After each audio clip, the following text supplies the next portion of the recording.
बात तो ये है कि कांग्रेस ने अपनी भूमिका ठीक तरीके से नहीं निभाई। जहाँ मध्य प्रदेश में और छत्तीसगढ़ में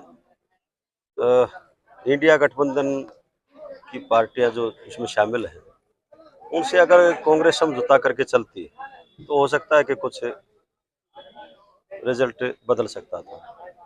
लेकिन कांग्रेस के नेताओं के दिमाग में ये बात आ गई कि अब हमारी लहर होगी। लहर नहीं है कांग्रेस की। इंडिया गठबंधन को दोबारा से विचार करना पड़ेगा और सबको साथ लेकर के चलना पड़ेगा, क्योंकि बीजेपी को हराने के लिए सभी साथ चलेंगे तो उसका रिजल्ट अच्छा है। बात जेजेपी की, जेजेपी गई थी वहां चुनाव लड़ने के लिए, 19 जगह उम्मीदवार खड़े किए थे, सबकी जमानत जब्त होगी। हालत खराब होगी कि नहीं होगी? हरियाणा में लोकसभा और विधानसभा चुनाव साथ होने की चर्चाएं तेज हो गई हैं। कितने तैयार हैं आप लोग और क्या कहेंगे? देखिए, इंडियन नेशनल लोकदल पार्टी हमेशा तैयार रहती है। अगर असेंबली के चुनाव पार्लियामेंट के साथ होंगे तो कोई दिक्कत नहीं है। इंडियन नेशनल लोकदल पार्टी तैयार है। इंडिया गठबंधन का आपने जिक्र किया, क्या इंडियन नेशनल लोकदल इंडिया गठबंधन के साथ जाने को तैयार है? सही बात तो यह है कि इंडिया गठबंधन का जो खाका तैयार हुआ था वो पिछले साल फतेहाबाद की रैली थी 25 सितंबर को। उसमें कई वरिष्ठ नेता देश के आए थे, श्री नीतीश कुमार जी भी आए थे और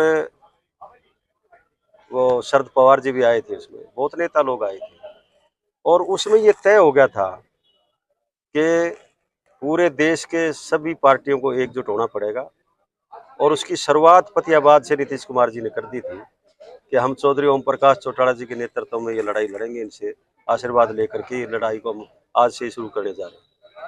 तो वो तो नींव ही चौटाला साहब ने रखी है इंडिया गठबंधन की। अब कांग्रेस को शायद ये वहम हो गया था कि हम अपने दम पे 5 राज्यों में चुनाव जीत जाएंगे। अगर कांग्रेस थोड़ा सा नरम होकर के और गठबंधन के साथियों को साथ लेकर के चुनाव लड़ती तो हो सकता है रिजल्ट में कोई परिवर्तन आता। लेकिन अब कांग्रेस को इस बात का पता लग गया है कि सभी के साथ लिए बगैर बात नहीं बनने वाली, इसलिए सभी साथ आ जाएंगे। अब मुझे उम्मीद है।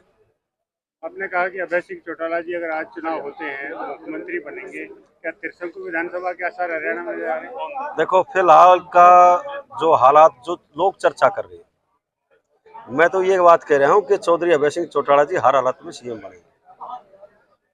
अगर पार्लियामेंट के चुनाव के साथ असेंबली चुनाव हो जाए हैं तब भी कोई प्रॉब्लम नहीं है, और अगर साथ नहीं होते, ड्यू टाइम पे होंगे, तो फिर एक तरफा जीत होगी चौधरी ओम प्रकाश चौटाला जी के नेतृत्व में।